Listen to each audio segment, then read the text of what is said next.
852. It's called peak index in a mountain array. So this is a very disliked question actually, and I don't really like it myself. I think it's very confusing.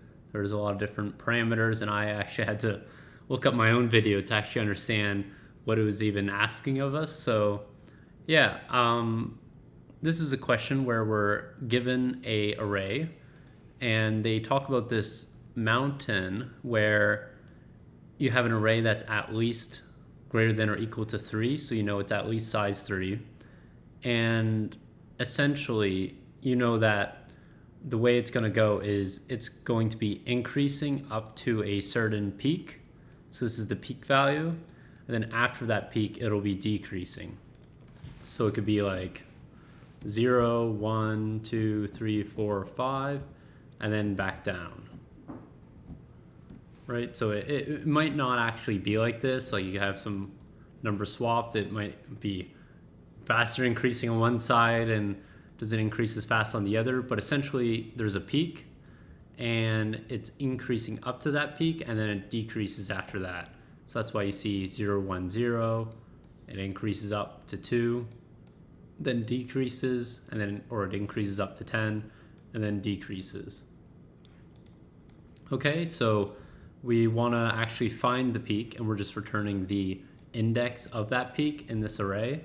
And so you can actually solve this very easily just by looking at, okay, so while, so if you have an int I, I'll just actually just show you the solution. So and you probably have LeetCodes already know, but if you provide this solution, this works because you're just checking at which point does the current number be when the current number is greater than the following number. So okay, since we expect it to be increasing and then at a certain point start decreasing, then well, only at the peak is the current number kind of for the first time greater than the number after that. So once we see that, okay, it's starting to decrease, then that must be the peak.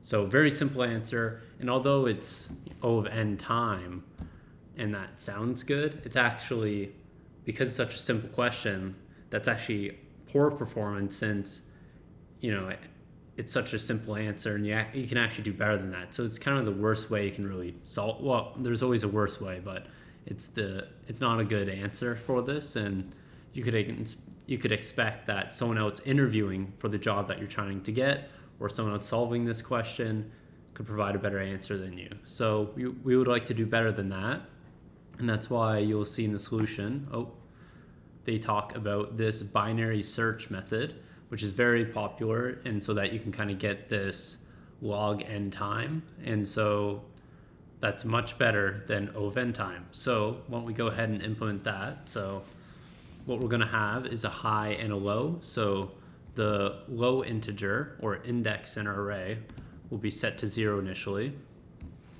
And so this will just be pointing to the first index in our array.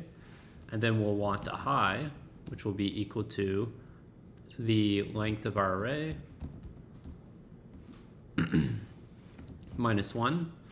And so just because if our length is 3, we want to be pointing to index 2, 0, 1, 2. And then next, we want, just like any binary search, we want to do this while low is less than high.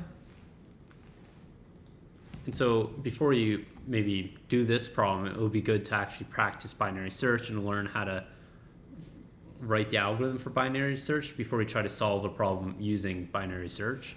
And so at the end of this, we're just going to return low. And so now at this point, we're going to grab our midpoint. And in binary search, a midpoint is equal to the low plus high minus low divided by 2. It just is what it is, and that's because essentially we want to find the midpoint here. So, well, I guess these are such small arrays, but say if we have an array 0 or just 1, 2, 3, 4, 5, 6, 7, 8. Why don't we make it 10? And so the midpoint here would be, okay, first high minus low, which is, well, it's 5, I believe. Yeah, would be 5. And then with 5, you would then look from this area here. And so now you take this point, so you'd set your kind of your midpoint maybe to the low point here, and you'd be searching for the middle between here and so forth. So you'd constantly want to be setting the low as the minimum. And so now what we want to do is we want to check, so if the array index at our midpoint is less than the index at midpoint plus 1. And so, like, once again, we're just checking until we reach the first point where we're decreasing. We want to see, okay, if we're at a point where it's increasing in value, that means that we're before the actual peak. And so then we want to look from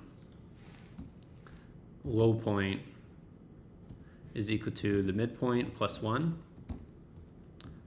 And so we set the low point here to plus 1 because, well, first of all, the peak will be the max, so we know it's on the side. And so we want to now look from this increasing point to the rest of the array. And so otherwise, we'll set high equal to midpoint. And so instead, we'll be looking from the lowest area to this increasing area. Okay, so why don't we give that a submit? Oh, well, I guess I should have ran it. I have some errors. I need an integer. What else here? A dot length minus 1. Because it's an array, you don't need brackets. And try submitting again. And success. So yeah, I hope I explained that well enough. I think you need to realize to use binary search, especially for a question that's so easy to solve in O of n time. And once you kind of realize, I think you need to understand how to formulate binary search. And then the only logic that really pertains to this question is this if statement. And so that's just how we're deciding where to set our midpoint. And so, yeah, I think it's a simple binary search question. You just set your condition related to this question as the if for pointing your midpoint, and the rest is it. So, yeah, I hope that helped, and good luck with the rest of your algorithms.